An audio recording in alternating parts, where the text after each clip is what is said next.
Friend, welcome to Bajirao Reddy institute.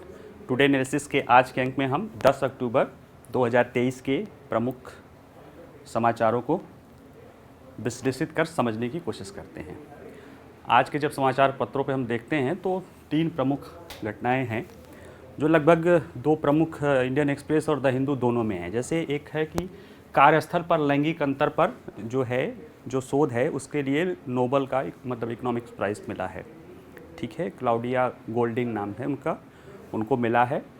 और कहीं ना कहीं ये मुद्दा वैसे भी महत्वपूर्ण है जिसमें समझाया गया है कि कैसे जो है कार्यस्थल पे महिलाओं की स्थिति के अंतर के कारण आर्थिक विकास प्रभावित होता है। और अगर आपको याद होगा 5 अक्टूबर की क्लास में मैंने डिस्कस किया था कि वर्ल्ड बैंक का जो इंडिया डेवलपमेंट अपडेट है उसमें भी जो विश्व बैंक के यहाँ के इंडिया कंट्री हेड है उन्होंने कहा था कि अगर भारत को विकसित देश बनना है, 8% की ग्रोथ रेट पानी है, उसके लिए जो जेंडर गैप है एम्प्लॉयमेंट में उसको भरने की ज़रूरत है। तो इसलिए ये महत्वपूर्ण है, भारत के संदर्भ में बहुत महत्वपूर्ण है और देशों के लिए तो है ही है। ठीक है, दूसरा है चीन जो है ये अपुष्ट रिपोर्ट है, हालांकि ये रिपोर्ट सही है कि चीन जो है परमाणु हथियारों से लैस, यानी परमाणु हथियारों से लैस तो उसके पास पनडुब्बी थी ही, वो अब न्यूक्लियर सबमरीन डेवलप कर रहा है और कहीं ना कहीं ये इंडो पैसिफिक क्षेत्र में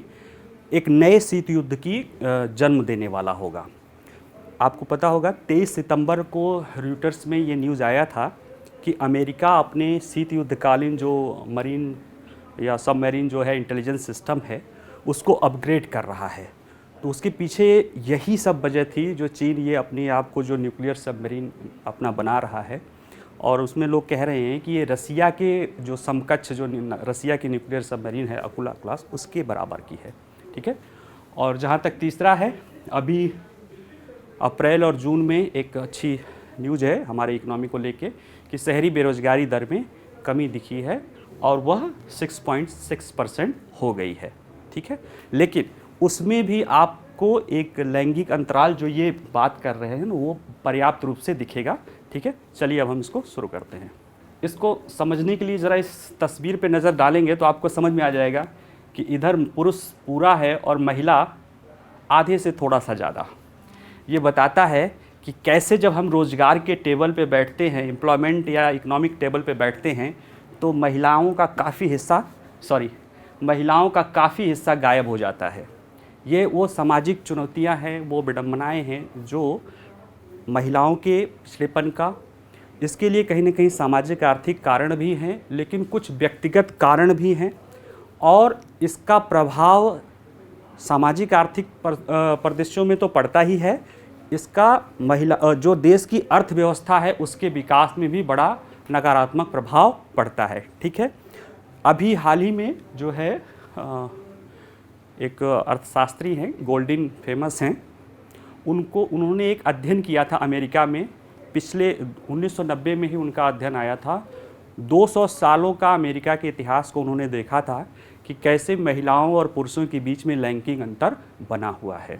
तो उसको लेकर उन्होंने बहुत सारे देखे हैं कि क्या कारण है, कैसे कारण है, और उसको समझने के लिए उन्होंने बताया। हालांकि उन्होंने उसको हल करने का कोई रास्ता नहीं बताया है, लेकिन जैसे आपका डायग्नोसिस सेंटर होता है जहाँ और या पैथोलॉजी लैब होता है, वो आपकी बीमारी को और बीमारी के कारणों के बारे में सही चर्चा कर देता है ताकि जो उसके इलाज करने वाले हैं, जो नीतियाँ बनाने वाले हैं, जो पॉलिसी मेकर्स हैं, गवर्नमेंट्स है, उसको आसानी होती है अपने इलाज को करने में। तो इन्होंने कोई सुझाव नहीं दिया है। हाँ, इन्होंने उन सभी कारणों को व्यवस्थित ढंग से समझने की कोशिश की है कि कई सारे जो इनके अध्ययन के पहले परंपरागत रूप से मान्यताएं थी उसको इनके अध्ययन ने उसको बदला और महिलाओं के जो लैंगिक अंतर है कार्यस्थल पे उसको समझने में बहुत गहरी मदद की। उनके इसी काम को देखते हुए उन्हें नोबेल पुरस्कार से सम्मानित किया गया है। ठीक है, इसी में हम थोड़ा सा ILO का क्या लैंगिक गैप का क्या डेटा है हमने उसको भी देखा है और उसका जब लैंगिक गैप को कम करना क्यों महत्वपूर्ण है या लैंगिक गैप क्यों नुकसानदायक है, इनको भी हम समझने की कोशिश करते हैं। चलिए आगे बढ़ते हैं। क्या मामला है? मामला ये है कि अर्थशास्त्र का नोबेल पुरस्कार 9 अक्टूबर को प्रोफेसर क्लाउडिया गोल्डिन को दिया गया है। किसके लिए? श्रम बाजार में लिंग अंतर की समझ को आगे बढ़ाने के लिए। और यह अर्थशास्त्र के क्षेत्र में नोबेल पुरस्कार पाने वाली तीसरी महिला बन गई हैं। इसके पहले 2009 में एलिनोर ऑस्ट्रोम को दिया था, 2019 में एस्थर डुफ्लो को दिया गया था। ठीक है, तो ये तो थोड़ा प्री का हुआ। मेन मुद्दा जो ये है कि इनमें इन्होंने पिछले अमेरिका के जो है कार्यस्थल या पूरे इतिहास में, आर्थिक इतिहास को उन्होंने पिछले 200 सालों का अध्ययन करके उन्होंने कुछ निष्कर्ष निकाले थे कि कैसे जो है सामाजिक, आर्थिक और व्यक्तिगत कारण महिलाओं के लैंगिक भेद के, यानी जो कार्यस्थल पे उनके बीच में लैंगिक अंतर, जेंडर गैप जिसे बोलते हैं, उसके लिए उत्तरदायी है, और कुछ व्यक्तिगत कारण भी उसके लिए उत्तरदायी हैं।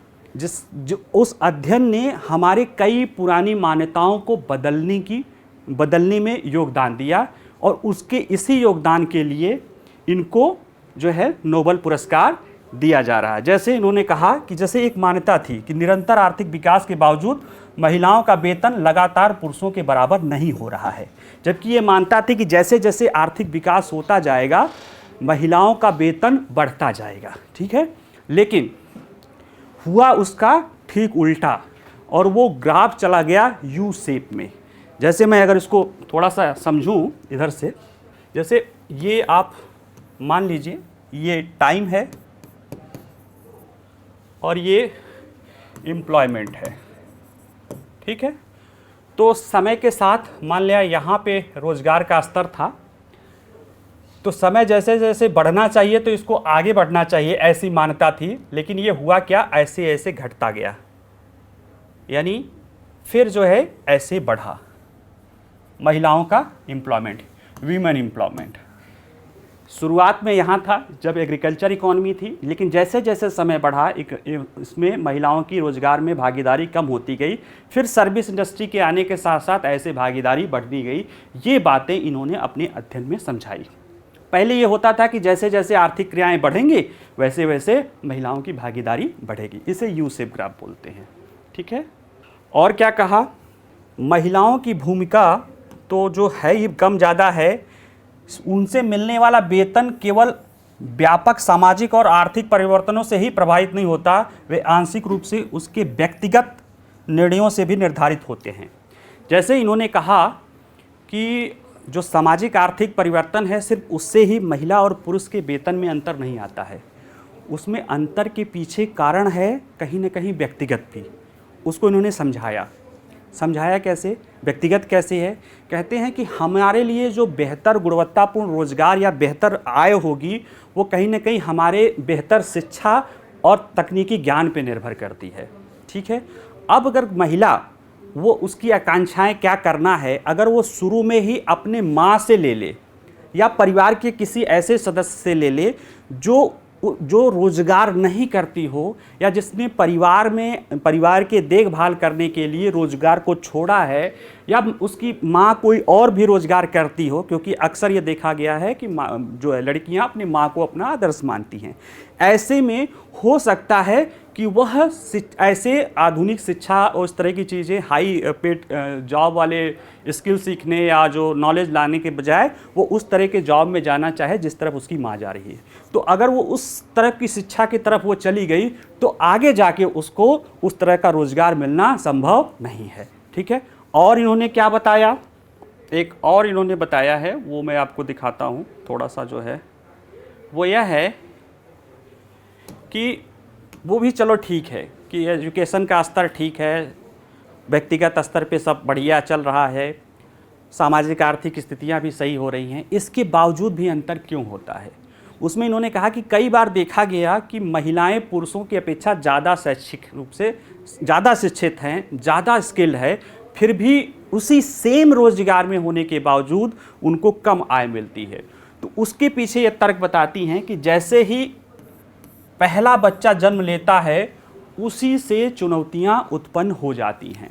ठीक है, अब जैसे इसको समझिए, ये बाकी चीज़ें तो लिखी रहती हैं आप लोग पीडीएफ में, ये कह क्या रही हैं। जैसे पहले ये मान्यता था कि महिलाओं की भागीदारी जैसे जैसे आर्थिक गतिविधियां बढ़ेंगी वैसे वैसे महिलाओं की भागीदारी बढ़ती जाएगी। इनके अध्ययन 1990 के पहले, लेकिन इन्होंने अध्ययन करके दिखाया कि समाजों में ये देखा गया है कि जैसे जैसे रोजगार, जैसे जैसे आर्थिक अवसर बढ़ रहे हैं, वैसे वैसे महिलाओं का रोजगार में पार्टिसिपेशन घट रहा है और बहुत तेज़ी से घट रहा है। उसके पीछे इन्होंने बताया कि जैसे लोगों की आय बढ़ती है, वैसे जो कामकाजी महिलाएं होती हैं वह अपना ध्यान ज़्यादातर परिवार पर देने लगती हैं। लोग, परिवार के लोग कहते हैं कि वो परिवार को दो क्योंकि परिवार की आय बढ़ रही है। इसी तरह का अगर आप पिछले 5 अक्टूबर का मैं जब आपको बता रहा था, तो वर्ल्ड बैंक ने भी अपनी स्टडी में पाया कि भारत के कई राज्यों में जो विकसित राज्य हैं, जैसे कि आप कह सकते हो विकसित या औद्योगिक राष्ट्र हैं, जैसे महाराष्ट्र, हरियाणा, जिसमें प्रति व्यक्ति आय बहुत है, लेकिन उनमें महिलाओं का रोजगार में योगदान कम है। वो यहाँ से देखिए समझ में आता है कि ये मानसिकता है कि शुरू में जैसे जैसे रोजगार आता है तो लोग उसको क्या कहते हैं, महिलाओं को घरेलू कार्यों के लिए होता है, क्योंकि शुरुआत में तो ज़रूरतें ज़्यादा रहती है, ज़्यादा ऐसा रोजगार रहता है जिसमें आय बहुत कम रहती है, चाहे कृषि कार्य या जो अनुत्पादक जैसे बहुत सारे कम आय वाले कार्य या प्राइमरी सेक्टर में कार्य, तो उसमें महिला पुरुष की मजबूरी होती है कि उनको अपने घर की ज़रूरतों को पूरा करना होता है। लेकिन जैसे ही आय बढ़ती है पुरुष की, उसमें होता क्या है कि समाज महिलाओं को, खासतौर से जो परिवार में रहे जिनके बच्चे, उनको कहते हैं कि अब आप घरवाद देखो। फिर ये चीज़ें बताती हैं कि चीज़ें, चूँकि देखिए यू शेप ऐसे आया, अब यहाँ से जब सर्विस इंडस्ट्री या उस तरह की जॉब आती है, यानी एजुकेशन होता है, सामाजिक संरचना में परिवर्तन होता है, फिर वहाँ से महिलाओं की भागीदारी धीरे धीरे बढ़ती है। तो ये बताते हैं कि कैसे आर्थिक विकास के क्रम में महिलाओं की भागीदारी लीनियर न होके यू शेप में होती है। ठीक, ये तो इनका पहला निष्कर्ष रहा। दूसरा इनका निष्कर्ष जो कह रहे हैं कि जो ये सामाजिक आर्थिक कारणों ही नहीं जिम्मेदार हैं, महिलाओं के अपने आय में अंतर के कारण, वो तो जेंडर गैप, रोजगार के अंतर के कारण, अब आय में अंतर के लिए सिर्फ उनमें कहते हैं कि व्यक्तिगत अंतर भी कहीं ना कहीं महत्वपूर्ण है। उसमें ये होता है कि परिवार की स्थितियाँ, वो बच्ची या जो छोटी बच्ची जब वो बच्ची रहती है, कोई महिला जब वो बच्ची रहती है, उसी समय जो एजुकेशन प्राप्त करती है वही उसका, बच्ची नहीं किसी का भी, हम जो एजुकेशन प्राप्त करते हैं उसी के अनुसार हमें रोजगार का अवसर मिलता है। ऐसे में अगर शुरू में ही हमने ऐसे रोजगार को अपना आदर्श बना लिया, ऐसे रोजगार की तरफ अपना बना लिया जिसमें कम आय है, तो हम उसी तरह की शिक्षा लेंगे, और जब हम उसी तरह की शिक्षा लेंगे तो हमें आगे जाके हमारे आय में तो अंतर दिखेगा ही दिखेगा। जैसे परंपरागत रूप से देखें, अब की बात नहीं कर रहा हूँ, कोई ऑफेंस नहीं होंगे, परंपरागत रूप से देखा जाए तो पुरुष टेक्नोलॉजी लेता था, टेक्नोलॉजी या इंजीनियरिंग या मैथ के बैकग्राउंड में जाता था, जिसमें आय के बहुत स्रोत थे। ठीक है, महिलाएं नर्सिंग लेती थी, एजुकेशन सेक्टर में जाती थी, जिसमें उनको सेफ माना जाता था, लेकिन उनकी आय का स्रोत कम था। तो ये अंतर तो आना ही है, एक इंजीनियर और एक नर्स के आय में तो अंतर होगा, लेकिन ये अंतर कहाँ से है, उसके एजुकेशन सिस्टम में ही है। एजुकेशन सिस्टम वो अपनी पर्सनल चॉइस और परिवार के चॉइस पे होता है, ये बताती हैं। और बाकी जो तीसरी बात बताती हैं वो तो बहुत सिंपल है, क्योंकि महिलाओं की एक जो कह सकते हो कि नेचर है कि वो माँ बनती हैं। माँ बनने के दौरान उनको नौकरी से या इस तरह के कार्यों पर उतना ध्यान नहीं दे पाती हैं, जिसकी वजह से जो इंडस्ट्री के लोग होते हैं या जो उनको रोज़गार प्रदान करते हैं, हालांकि अब तो बहुत सारी व्यवस्थाएं सामाजिक और इस तरह की चीज़ों को बन गई है, इन्होंने जब अध्ययन किया था तब की बात है, उस समय महिलाओं को ऐसे आय कम दिया जाता था क्योंकि उनको पता था कि महिलाओं को बहुत लंबा समय तक पेड लीव देना पड़ सकता है, इनको हो सकता है जॉब में रहें या छोड़ दें, फिर क्या करें, यानी आगे हमारे लिए ये वैल्यूएबल रहेंगे या नहीं रहेंगे। इसलिए महिलाओं की वेतन समान व्यवसाय में ज़्यादा शिक्षा होने के बावजूद भी कम रहता है। ठीक है, आइए हम इसको जो है ज़रा सा इसी पे जो ILO का श्रमिक बल में एक वैश्विक लैंगिक अंतर है उसको देखें, समझें कि क्या स्थिति क्या है। जैसे ये क्या जो कह रही हैं वो अभी भी दिखाई दे रहा है कि कुछ परिवर्तन हुआ है। देखिए, ILO के अनुसार महिलाओं के लिए वर्तमान वैश्विक श्रम बल में भागीदारी 47% से कम है, 47% से कम है, जबकि पुरुषों के लिए 72% है। यानी ये अंतर कितना है, 25% का अंतर है लैंगिक गैप। पुरुष की भागीदारी से महिला की भागीदारी का अंतर 25% से कम है, जबकि ये खुद कह रहा है कि कुछ क्षेत्रों में 50% से अधिक है।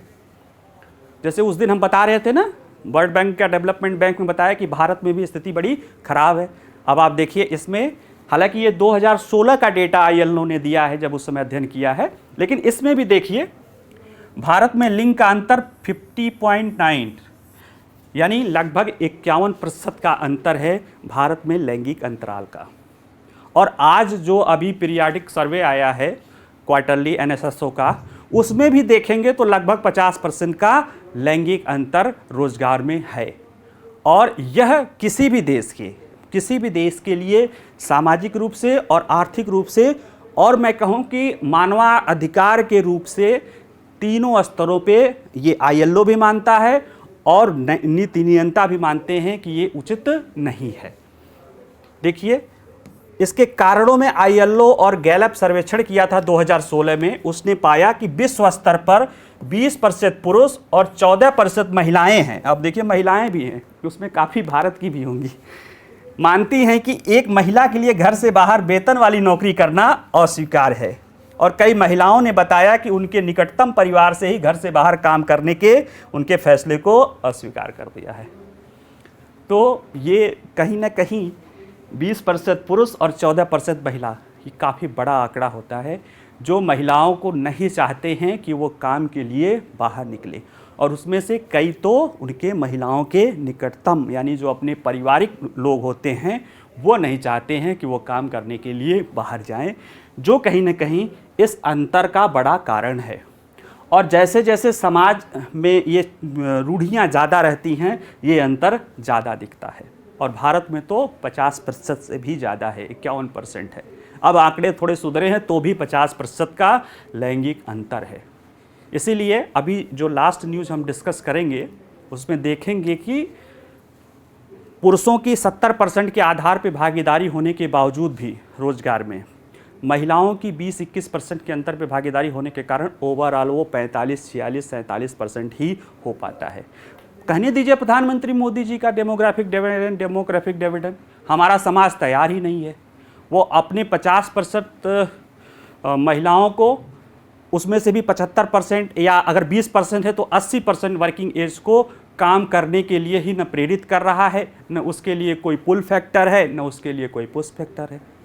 न घर से परिवार से आ रहा है कि आप जाओ काम करो, और न ही कोई ऐसी व्यवस्थाएं बनती हुई दिख रही है। हालांकि उसमें कई सारी व्यवस्थाएं बन रही हैं जिस पे हम चर्चा करेंगे, अब पीछे किए भी थे, लेकिन कहीं न कहीं हमारे 50% आबादी का, यानी हम जिस भी डेमोग्राफिक डिविडेंड की बात कर रहे हैं उसका लगभग 80% हम उपयोग आर्थिक दृष्टि से नहीं कर पा रहे हैं। इसलिए कहीं न कहीं जो देश का विकास, जो वर्ल्ड बैंक का कहना है कि वो 8% से ज़्यादा हो सकता है, वो अभी 6.5% के आसपास वो मान रहा है। ठीक है, लेकिन संभावनाएं हैं, हम आशावादी हैं, और इसको करके हम बहुत जल्दी, अगर इसमें खुद कहा गया है आईएलओ ने, देखिए अभी आप देखेंगे तो इसमें खुद बताया है कि अगर इसमें सुधार कर दिया जाए तो जो सबसे बड़े लिंग अंतर वाले देश हैं जैसे भारत आदि, उसमें भारी आर्थिक विकास देखा जा सकता है। ठीक है, तो अगर महिलाओं की भागीदारी बढ़ा के 2%, 2.5% का अगर अंतर, जीडीपी में 2% का भी अंतर आ जा रहा है, तो 2% का अंतर तो बहुत बड़ी चीज़ होती है। किसी भी देश की अगर जीडीपी का, भारत जैसे जीडीपी का आकार को देखें कि 6% पे शायद हम 47 में नहीं बन पाएँ। सभी लोग कहते हैं कि 6, 6.5, 7% पे हम 2047 तक विकसित देश नहीं बन पाएंगे। हमें 8% के ऊपर ग्रोथ रेट चाहिए, तो महिलाओं की भागीदारी जो 20% के आसपास है उसको बढ़ाना पड़ेगा और अच्छे रोज़गार में बढ़ाना पड़ेगा। ठीक है, यही सारी बात है। जैसे देखिए आईएलओ क्या कहता है कि गरिमा, सुरक्षा और निष्पक्षता की स्थिति में पसंद से काम करने की स्वतंत्रता मानव कल्याण का अभिन्न अंग है। यानी डिग्निटी के साथ, सिक्योरिटी के साथ, फेयरनेस के साथ अपने पसंद का काम करना हर व्यक्ति के लिए एक जो है उसका ना, उसके कल्याण का हिस्सा है, उसके विकास का हिस्सा है। इस विकास से, इस कल्याण से हम अपनी आधी आबादी को कैसे बाहर रख सकते हैं, और अगर रख रहे हैं तो कहीं ना कहीं ये नैतिक रूप से, मानवाधिकार के रूप से दिक्कत है। और यह श्रम बल भागीदारी आर्थिक दृष्टिकोण से भी कहीं ना कहीं नुकसानदायक है, और अगर इसको कर देंगे तो काफ़ी वृद्धि दर, ये ILO तो यहाँ तक कहता है कि अगर जिन देशों, बड़े विकसित देशों की अर्थव्यवस्था लगभग स्थिर हो चुकी है या 1-1.5% के आधार पे बढ़ रही है, क्योंकि अब वो विकास के एक लेवल को पा गए हैं, अगर वहाँ भी महिलाओं की भागीदारी बढ़ा दी जाए तो 1-2% तो उनके यहाँ भी ग्रोथ दिखाई दे सकता है।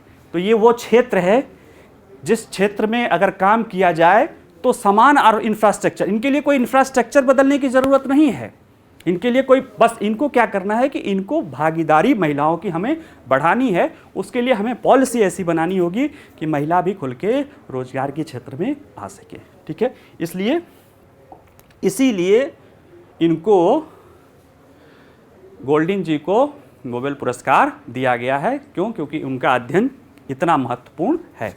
ठीक है, इन्होंने कोई तरीका नहीं बताया, लेकिन उन्होंने वो जो कारण बताए, उस कारणों को समझ के नीति नियंता उसको बदल सकते हैं। ठीक है, जैसे जब मैंने कहा ना कि इन्होंने जब अध्ययन किया था कि जो बच्चों का अंतर लेकर उसमें कम रहता है, तो बाद में जो बहुत सोशल सिक्योरिटी का जो व्यवस्था आई, महिलाओं के लिए जो पेड लीव की बात आई है ना, और कई सारे निजी क्षेत्रों में है कि वो उतना % महिलाओं को रखेंगे, इन सारी चीज़ों का प्रभाव पड़ रहा है।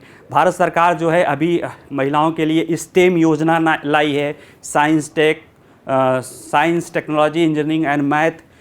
इसको क्या करने से कहीं ना कहीं महिलाओं के जो रोजगार की गुणवत्ता है या उनमें जो अवसर है वो बढ़ेगा।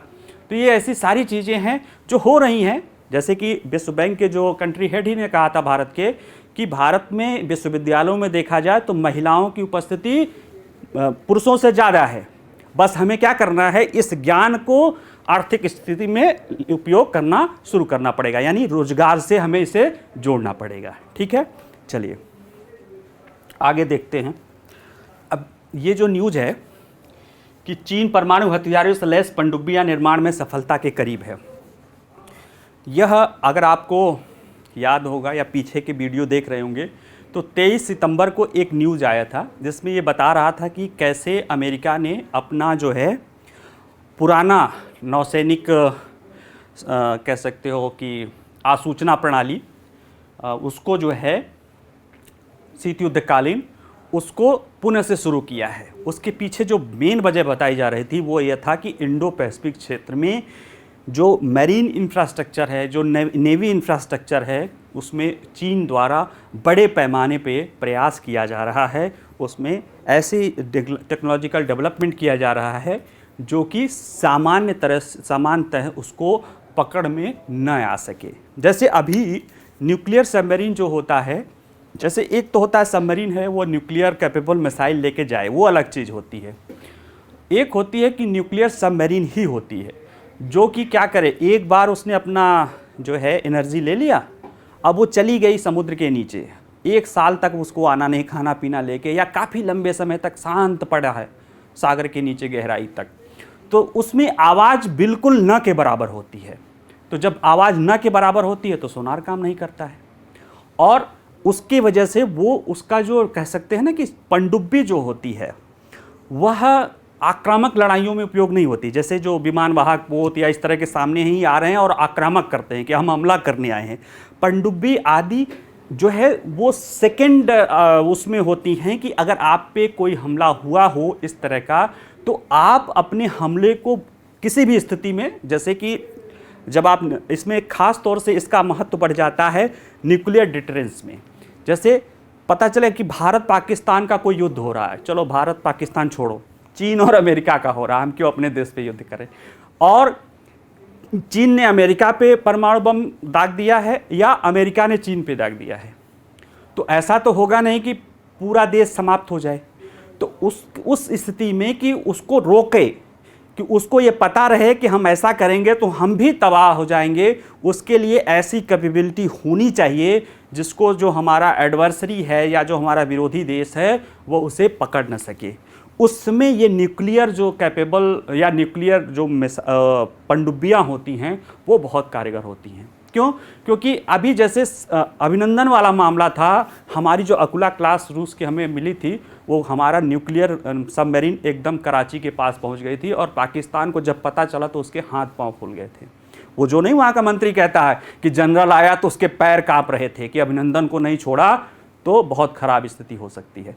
तो कहीं ना कहीं वो हमें कैपेबिलिटी है, चीन के पास अभी नहीं थी, लेकिन अब वो चीन ने भी उस दिशा में बहुत तेज़ी से काम करना शुरू किया है और अब लोगों को लग रहा है कि वहाँ पे वो चीज़ें हो जाएंगी। ठीक है, तो आइए चलिए इसको समझते हैं। मामला ये भी एक रॉयटर्स की न्यूज़ है। इस तरह की जो न्यूज़ वही लोग ढूंढ ढांड के लाते हैं, इंडियन एक्सप्रेस वाले थोड़ा सा लिख के छोड़ देते हैं और यूपीएससी वाले वही थोड़े से लेके क्वेश्चन बना सकते हैं। इसलिए और कहीं ना कहीं इंडो पैसिफिक क्षेत्र में, और इसमें हम भी भागीदार हैं, ये भी आज इस आपको पता चल जाएगा कैसे भागीदार हैं। ठीक है, तो मामला ये है कि ये देखा जा रहा है, ये चूँकि देखिए पहली बात तो जो इस तरह की कार्यक्रम होते हैं वो बहुत ही गोपनीय होते हैं। भारत का जब न्यूक्लियर सबमरीन लॉन्च होने को आया तब पता चला, चीन कहता रह गया, कोई माना नहीं, तब पता चल गया कि नहीं, हमने जो भी न्यूक्लियर सबमरीन बना लिए हैं। ठीक है, और दूसरा भी बना रहे हैं, ऐसा आरोप लगता रहा है हम पे। ठीक है, तो ये खुफिया होती है, लेकिन और भी लोग इस पे अध्ययन कर रहे होते हैं, तो सूचनाएं इकट्ठी करके संभावनाएं इकट्ठी करते रहते हैं। ठीक है, उसमें यह है कि चीन जो है एक ऐसी पनडुब्बी बना रहा है जो न्यूक्लियर से चलेगी, न्यूक्लियर कैपेबल है, और जो घातक न्यूक्लियर सबमरीन बैलिस्टिक मिसाइलें हैं, अभी भी उसके पास पनडुब्बी है जो ले जाती थी, उसमें और ज़्यादा संख्या में वो अपने साथ ले जा सकती है और बहुत शांत रह के काफ़ी गहराई में जो है वह रह सकती है, जिससे जो हमारे सर्विलांस, नॉर्मल सर्विलांस सिस्टम हैं, उसके पकड़ से बाहर हो जाए। ठीक है, इसको लेके कहीं न कहीं जो इंडो पैसिफिक क्षेत्र के चीन के और देश हैं, चीन के आसपास के और देश, जिससे उनके साथ ऐसे देखा जाए तो चीन के एक दो देशों के साथ छोड़ के सारे देशों से तो संबंध ही खराब है। ख़ास तौर से अमेरिका, जापान, ऑस्ट्रेलिया, भारत और भी जो अमेरिका के सहयोगी देश हैं, उन सभी के लिए चिंता का विषय उत्पन्न हो गया है। और इसको देखते हुए पिछले साल से ही अमेरिका के नेतृत्व में इसका प्रयास होने लगा है कि किस तरह से चीन के इस सबमरीन, न्यूक्लियर सबमरीन और इस तरह की चीज़ों का जो नवल है, उसके रोकने के लिए किस तरह से प्रयास किया जा सके। इसके लिए कई स्तर पे प्रयास हुआ है, हालांकि वो सारे प्रयास कहीं ना कहीं शीत युद्ध की गूंज दे रही हैं। ठीक है, तो आइए समझते हैं इसको। जो ये सबमरीन है इसकी न्यूक्लियर, इसको टाइप 096 बैलिस्टिक मिसाइल युक्त सबमरीन बोला जा रहा है। अभी जो सब चीन की सबसे डेडली है वो टाइप 094 है, लेकिन उसकी समस्या ये है कि वो आवाज़ करती है, और अगर आपको कह सकते हैं अगर सबमरीन है और अगर आप आवाज़ कर रहे हो तो फिर आपको पकड़ में आ जाने का खतरा रहता है। और जब पकड़ में आ जाते हैं तो बहुत सारे विमान ऐसे हैं जो ऊपर से ही अटैक करके आपकी पनडुब्बी को ध्वस्त कर सकते हैं, और उसमें खतरा और भी रहता है क्योंकि ज़्यादातर इस तरह की जो पनडुब्बियाँ हैं वो न्यूक्लियर मिसाइलों के साथ रहती हैं, जिससे बहुत बड़ी दुर्घटना होने की संभावना रहती है। तो वर्तमान युद्धक टर्म में छुपे रहना, खासतौर से जब आप डिफेंसिव युद्ध के लिए, परमाणु का पनडुब्बी का प्रयोग हमेशा डिफेंसिव वार के लिए किया जाता है, ऑफेंसिव के लिए नहीं। ऑफेंसिव में तो इसका प्रयोग नहीं किया, इसका प्रयोग डिफेंसिव, अपने को छुपे रहना है और अपनी रक्षा के लिए इसका प्रयोग सेकेंड ऑर्डर के रूप में करना है। ऐसे में आप जितना छुपे रहोगे, जैसे स्नाइपर होता है ना, वो जितना छुपा रहता है उतना ही ज़्यादा वो सफल होता है।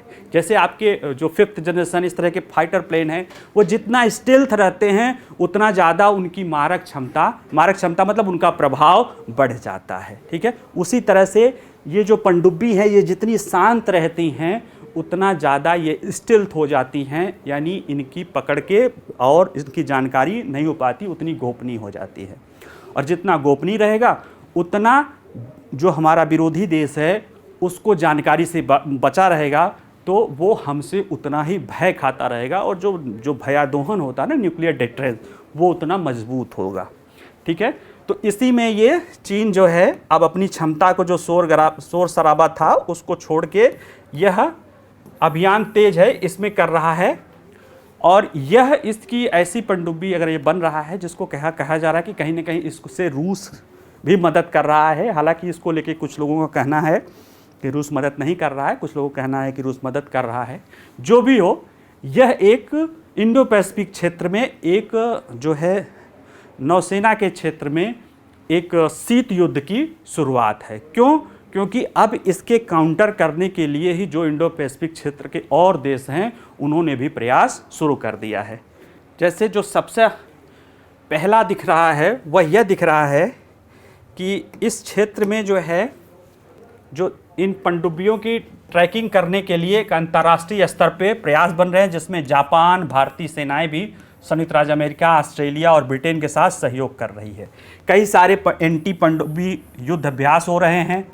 ठीक है, और दक्षिण पूर्व एशिया और हिंद महासागर में आसपास P-8 पोसीडॉन विमानों की तैनाती भी बढ़ गई है, जो सोनोबॉय टेक्नोलॉजी का उपयोग करते हैं और पूरे समुद्र की सतह को स्कैन कर लेते हैं। यानी पूरा स्कैन कर लेंगे, यानी ये एंटी सबमरीन होते हैं, ये ऊपर से ही सबमरीन का पता लगा पाते हैं, और अगर ऐसा कुछ भी होता है तो वो आक्रामक भी होते हैं, माने पता भी लगाते हैं और आक्रामक भी होती हैं, जिससे पनडुब्बी को, इस तरह की पनडुब्बी से खतरों से, यानी इसको एंटी पनडुब्बी जहाज बोलते हैं। इस तरह के भी बहुत सारे युद्धाभ्यास शुरू हो गए हैं, जिसमें भारत, अमेरिका, जापान, ऑस्ट्रेलिया और ब्रिटेन और न्यूजीलैंड एक दूसरे के सहयोग के रूप में हैं। ठीक है, और क्या हो रहा है?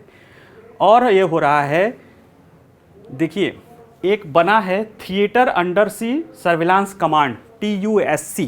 इसी के बारे में न्यूज़ था 23 सितंबर वाले में, आप डिटेल में पढ़ना होगा तो वहाँ जाके देख लीजिएगा। 23 सितंबर 2023 के न्यूज़ में ये पहले भी चल रहा था अमेरिका का शीत युद्ध के समय में, उसका नाम बदल के थिएटर अंडर सी सर्विलांस कमांड अक्टूबर 2022 से कर दिया गया है।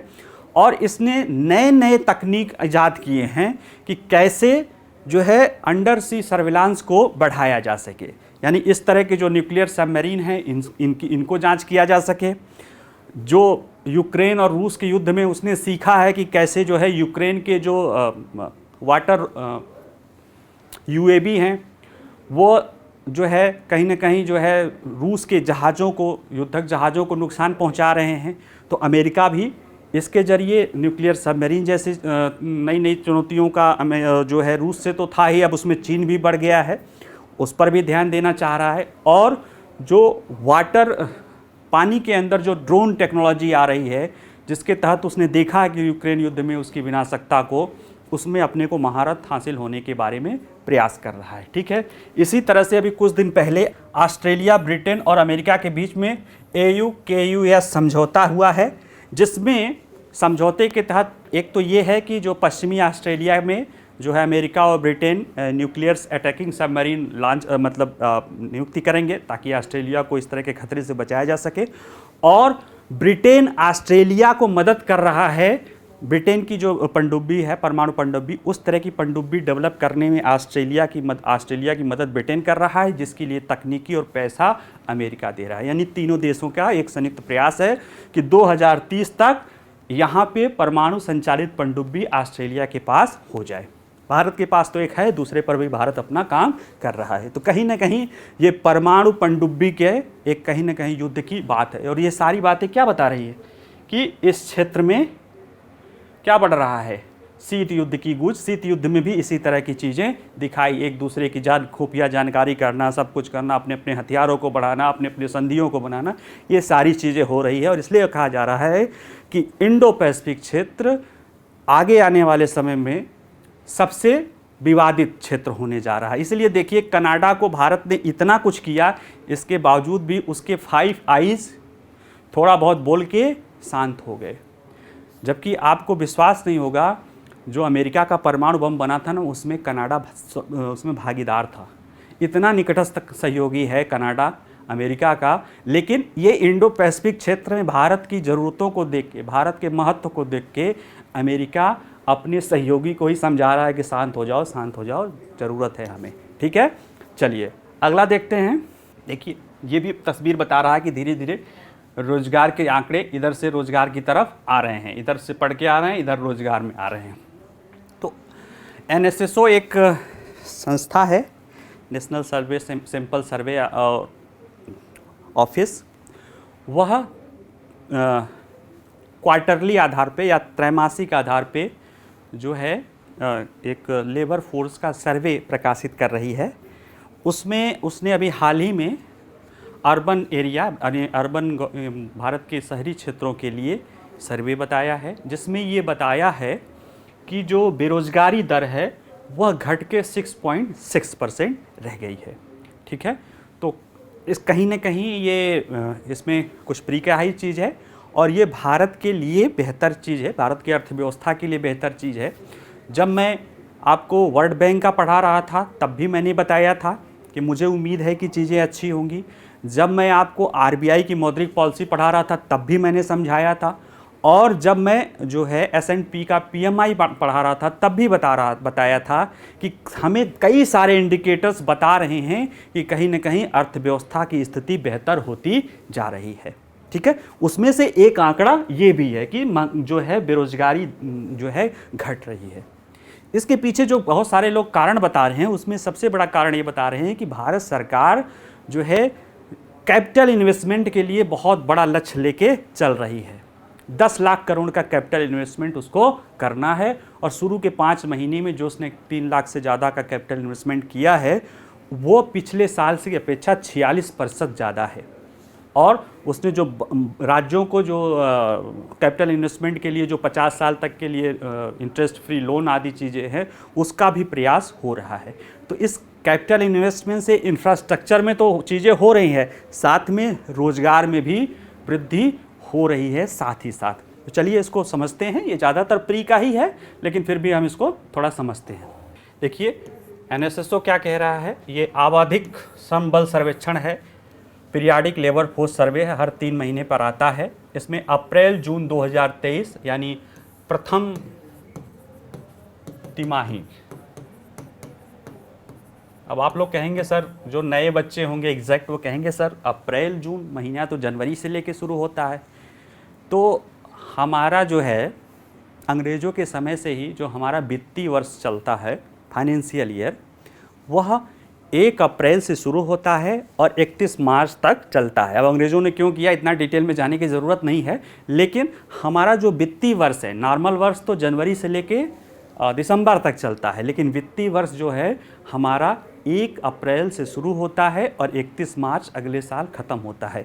इसलिए देखिए जब वित्तीय वर्ष कहा जाएगा, वित्तीय वर्ष इस समय वर्ष चल रहा है 23, लेकिन वित्तीय वर्ष होगा कहीं कहीं फाइनेंशियल ईयर, अगर इंग्लिश पेपर पढ़ेंगे तो FY24 लिखा रहता है, वो कहा जाता है फाइनेंशियल ईयर उसका 2023-24, यानी अप्रैल का 2023 से लेके 31 मार्च 2024 तक के उसमें डेटा रहते हैं। ठीक है, तो इसलिए अप्रैल से जून 2023 ये पहला तिमाही हुआ, जून से लेके आगे फिर जो है दूसरा तिमाही होगा। ठीक है, डेटा लेट आता है, इसीलिए NSSO अभी उसमें इकोनॉमिक का जो है वृद्धि का डेटा दिया था, अब ये लेबर सर्वे का डेटा दे रहा है। ठीक है, तो इसमें बताया कि शहरी क्षेत्रों में बेरोजगारी दर में कमी देखी गई है, पहली बात।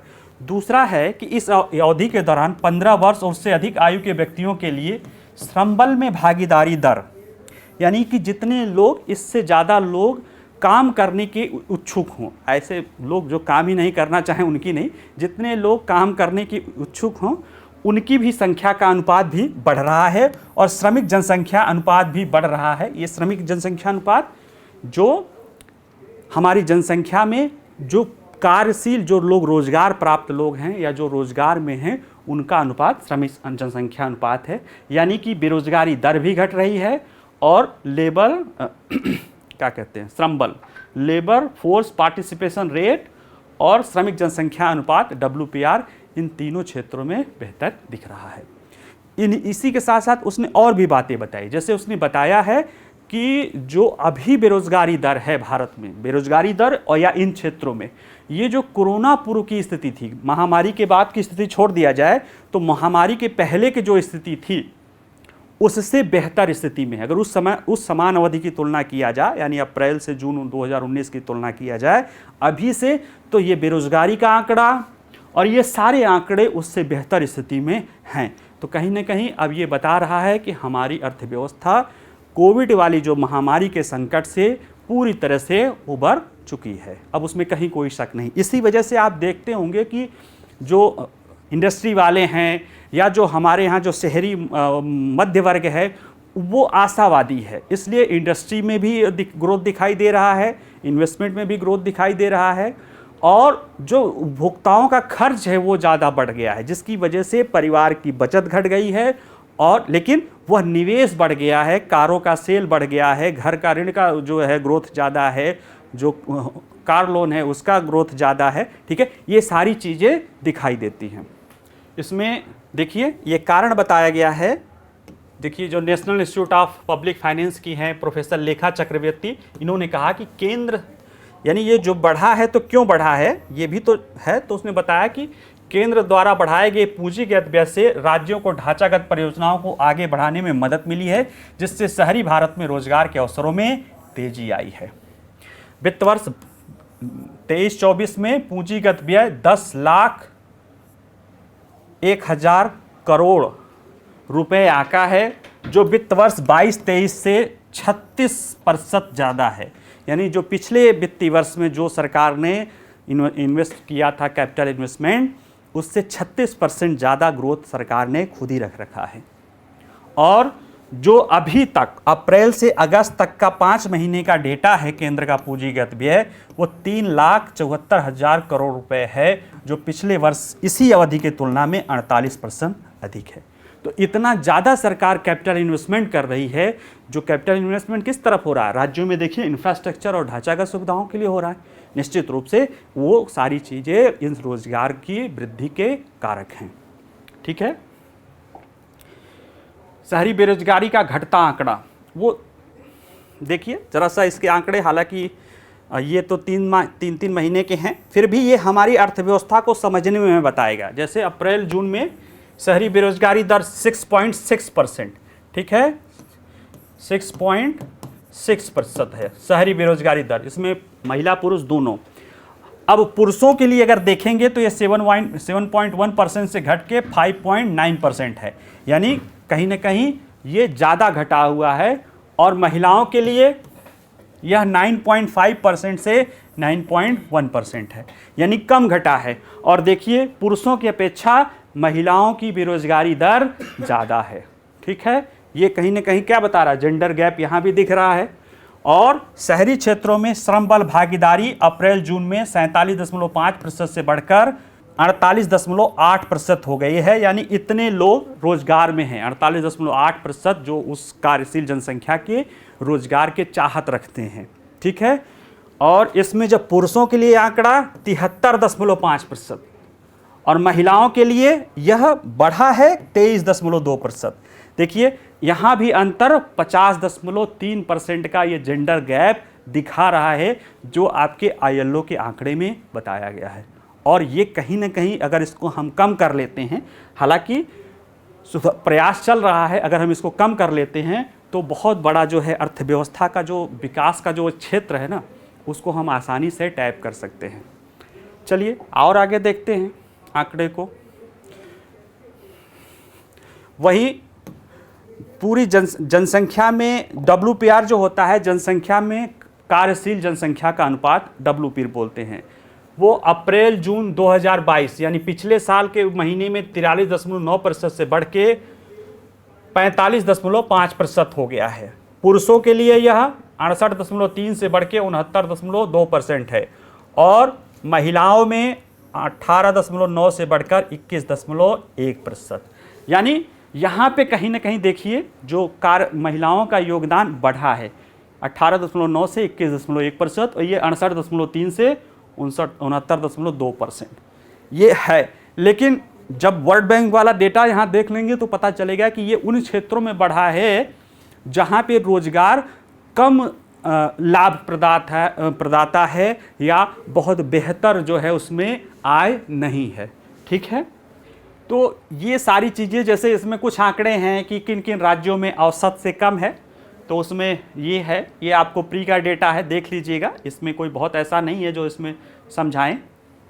ठीक है, जो सरकार एक और बात बता रही थी कि महामारी से पहले, कोविड के पहले जो है अवधि के दौरान बेरोजगारी दर 7.8% थी और 9.7% के बीच थी, अब वह 6.6% हो गई, यानी निश्चित रूप से कोविड पूर्व की अवस्था से हम बेहतर स्थिति में पहुंच गए हैं। वहीं कोविड लहर की पहले दौरान 2020 में लगातार लॉकडाउन के कारण बेरोजगारी दर तेजी से बढ़ी थी। अप्रैल जून 2020 में क्या हो गया था, यह 36% और 34.30% हो गई थी, यानी इतने बड़े स्तर पे जो है बेरोजगारी का दर था।